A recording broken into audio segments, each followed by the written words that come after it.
Hello, and welcome back to the Reactivist Podcast. I'm Marlena Shivo.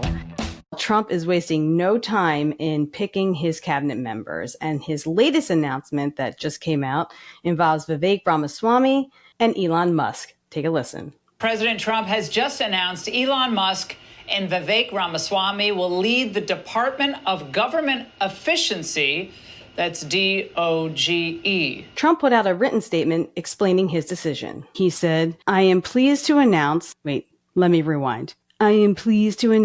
the great Elon Musk, working in conjunction with American patriot Vivek Ramaswamy, will lead the Department of Government Efficiency, that's the DOGE. And it went on to say, it will become potentially the Manhattan Project of our time. Republican politicians have dreamed about the objectives of DOGE for a very long time. The Department of Government Efficiency will provide advice and guidance from outside the government and will partner with the White House and Office of Management and Budget to drive large-scale structural reform and create an entrepreneurial approach to government never seen before. Regardless of how you feel about Vivek Ramaswamy or Elon Musk, I think it would be hard for anyone not to see this as kind of a positive thing. They're very successful individuals. And the fact is they are entrepreneurs. And running America is like running a business. So why not bring the best of the best in? Vivek Ramaswamy comes from the finance world. Even before all of this happened, I thought Vivek was going to be part of the Department of Treasury, hands down. Not that this is going to happen, but Elon Musk could probably solve the national debt with his own checking account. But the Democrats have a lot to say about this. I'm sure this goes into the category of some basket of deplorables to pull from, the 2016 election, which was part of Hillary Clinton's when they go low, we go high, by calling them deplorables. Now, don't get your panties in a bunch. I voted for Hillary Clinton back in 2016, but it's hard sometimes when you can clearly see the hypocrisy and not call it out, right? I mean, yes, we know Donald Trump calls people names, and he will continue to do so, I'm sure. But calling people deplorables is also name calling. And I don't know how that's going high when people go low. Anyway, it doesn't matter. That's in the past. But is it? And I'd like to note one other thing. I remember back in the day when Trump was in office, there was a lot of talk about him being the first president who didn't have a dog. I don't know why that was super important, but now he's already made the change. He's got the DOGE. He literally got himself a doggy. Oh, yeah. I said that. I did. I said it. And I'd say it again. I don't have a problem with that acronym or what it stands for. I just think there could be something a little bit more interesting when it comes to Vivek Ramaswamy and Elon Musk, right? So they're both sort of techie science guys, finance. They're both a little nutty, to say the least. So I think maybe pull from that. Science, finance. Can we call them the mad scientists? Oh, God, it gets worse. I know. Mad scientists. I like that. Even if you don't. But speaking of Democrats who can't handle anything having to do with Donald Trump or the Republicans, AOC is flummoxed, asking people who voted for both Donald Trump and for her to come forward and tell her why. Take a listen. If you voted for Donald Trump and me, or if you voted for Donald Trump and voted Democratic down ballot, I would really love to hear from you. This is not a place of judgment. I'm not going to put your stuff on blast or anything like that or dunk on it. That's genuinely not the intent here. I actually want to learn from you. I want to hear what you were thinking, and I just want to hear from you. Now she says, I'm not going to put you on blast. And then she posts the response all over social media. Now, she didn't actually include the names of these people, but she did, in fact, publish what they said. Let's have a look. One person said, it's real simple. Trump and you care for the working class. Another person said, wanted change, so I went with Trump and blue for the rest of the ballot to put some brakes. Okay. Voted Trump, but like you and Bernie, I don't trust either party establishment politicians. Bizarro. I feel like Trump and you are both real. Keeping it real. Trump is going to get us the money and lets men have a voice. You're brilliant and have amazing passion. Oh, these reasons are rough. I don't know. Maybe she should have just let sleeping dogs lie. Action and progress, stagnation and excuses. Both of you push boundaries and force growth. But they force it in opposite directions. So I'm not entirely sure where that vote will get anybody. Yes, they're both outsiders. They both push boundaries, to say the least. But AOC and people like AOC who are super far left don't budge. They don't want to hear anybody else's opinion. They just want to be heard. And therein lies so much of the problem in politics in general, but mainly with the extremists. For some reason, they're the loudest voice. And you can't get anywhere with them unless you're going exactly in their direction. You know, I went and I saw this show on Broadway it was actually at Lincoln Center with, it was supposed to be Nancy Pelosi and AOC. It was called NA. I don't think it's actually running anymore, but it showed sort of the infighting between the older Democratic Party and the sort of new age of the Democratic Party. And there's a huge gap in between those two spaces. And, you know, the Nancy Pelosi's of the world sort of embodied change at a certain pace. And the AOCs want to just have everything happen all at once, like a tidal wave, which is not how change occurs.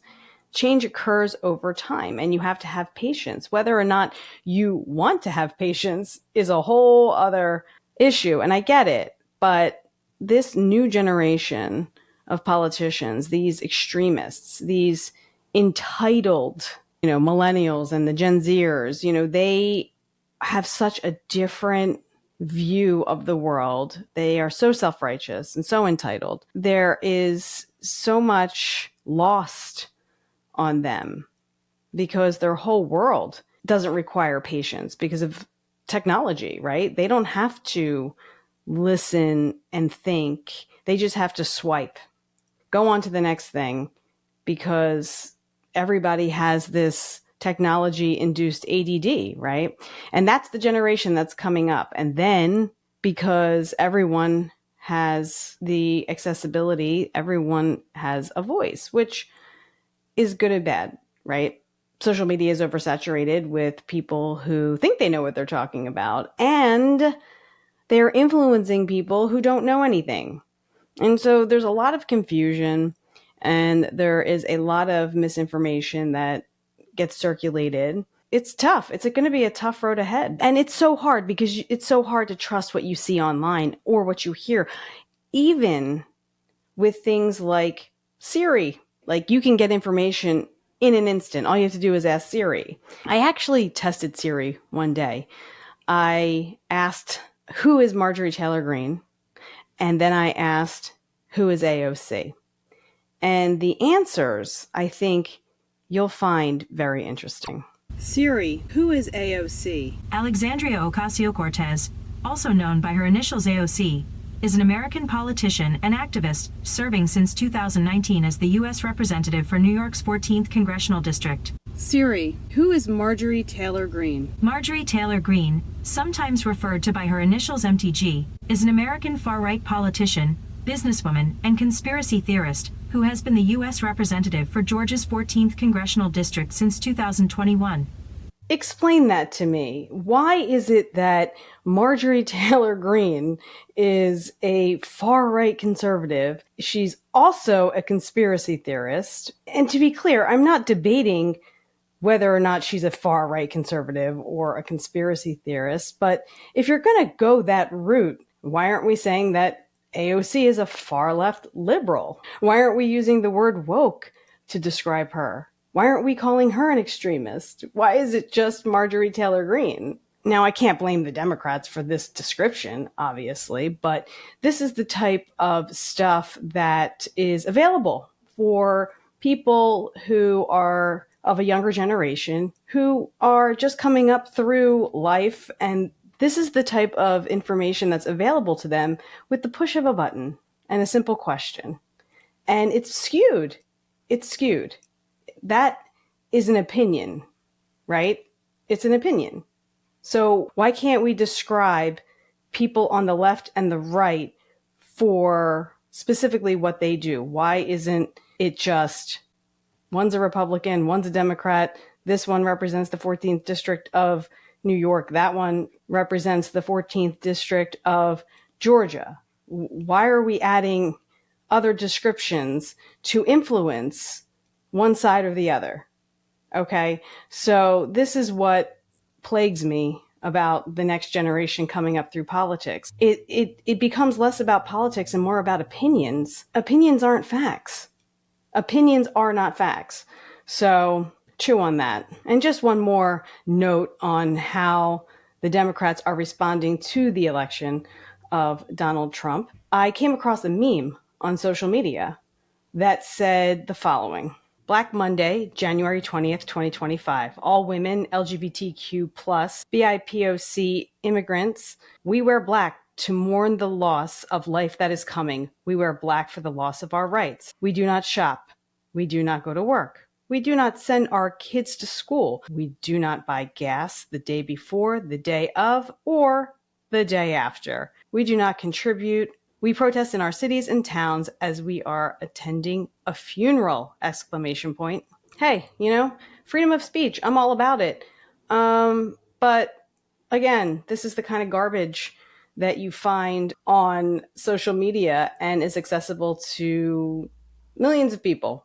And why are we politicizing our children? You're not going to send them to school on the day of the inauguration because we're mourning the person who won? Is that the type of stuff we want to teach the next generation? My answer is absolutely not. I'm all about teaching kids about a belief system, but not sending them to school. Skip a day of education to educate them on what? Your perception of January 20th being doomsday. How is that productive? How is that pushing forward and trying to figure out a productive way to influence politics that you feel are not in your favor or are unfair in some capacity? That is not doing anything but teaching the next generation to hate, which is, to me, the opposite of what a liberal should be promoting. They're the party of tolerance, but clearly they're not very tolerant. Not anymore. And don't put gas in your car the day before, the day of, or the day after because you don't want to contribute to what? The economy? You're going to take it out on the economy?